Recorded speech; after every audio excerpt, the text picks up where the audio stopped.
What's going on? It's your boy Randy on Edge, and today we're talking about the Sony FX6. Let's get it.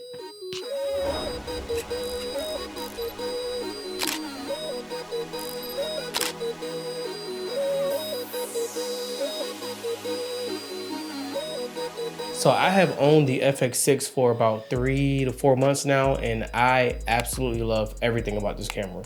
Of course, there's some things I don't like about it, but this video is more so about should you consider buying a Sony FX6 in 2024-25. So yeah, so the first reason why I decided to go with an FX6 is simple, for the reputation, right? Because this camera has been around for 4 years, 3-4 years, give or take, 5 years. I don't know how long it's been out, but this camera has a great reputation, and every single year it holds up with the new cameras that come out. It's holding up with the Reds, the Aries, all those other cameras.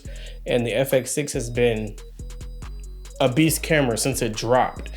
And ever since I got the camera, I have been getting more work. People are hiring me based off of having an FX6. So it was a good marketing move to go ahead and get an FX6. It was between the FX6 and the Red Komodo, but I'm coming from the Lumix S52X, and I love full frame. That's what I'm shooting on now, by the way, the Lumix.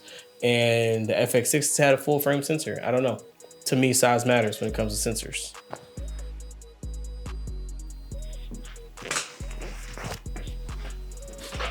So let's talk about the body style. So the body style on the FX6 is great. I know a lot of cinema cameras are going with the box style shape, like the Red Komodo, the Aries, and the Blackmagic Pixis. The body style is amazing. It's really comfortable when you're working handheld, when you're holding the camera. It's very easy to rig it out. It does get a little heavy when you start adding a bunch of stuff to it, but the actual camera body by itself is a very light camera. So when you start to add more stuff to it, it doesn't get too heavy. Again, it's very comfortable to hold, and it just looks like a beefy camera.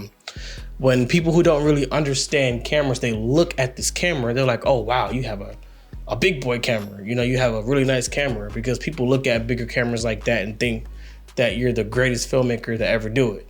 So again, back to reputation, you get a bigger looking camera, people will take you more serious. All right, so another thing I want to talk about is the dynamic range. So this camera has about 15 stops of dynamic range. Now on my S52X, it is 14 stops of dynamic range, and the Blackmagic 6K camera that I had was 13 stops. So coming from 13 all the way to 15 plus stops of dynamic range, that is a game changer for me, because I am somebody who loves to manipulate color and shadows and highlights heavily in post. So with this camera, I could do a lot more in post, and y'all gotta excuse the mess over here because I was packing up and going through my gear, getting ready for a shoot. But yeah, this camera has great dynamic range, and it makes a huge difference when I am color grading and color correcting in post.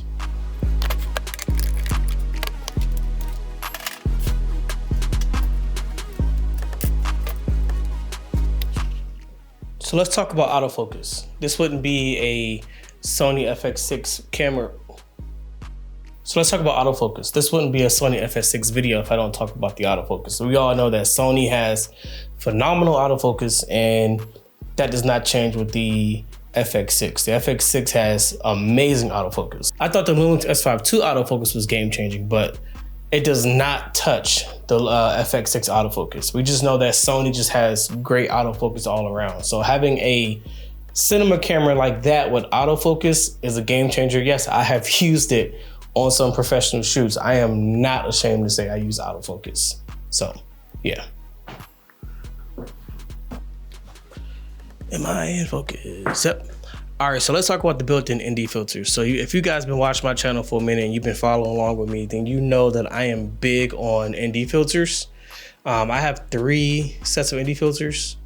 I don't know why I keep buying them, but ND filters is a big thing for me. So having built-in NDs is a game changer for me. Not only that, but they have automatic NDs. So I can set it and the NDs will change automatically.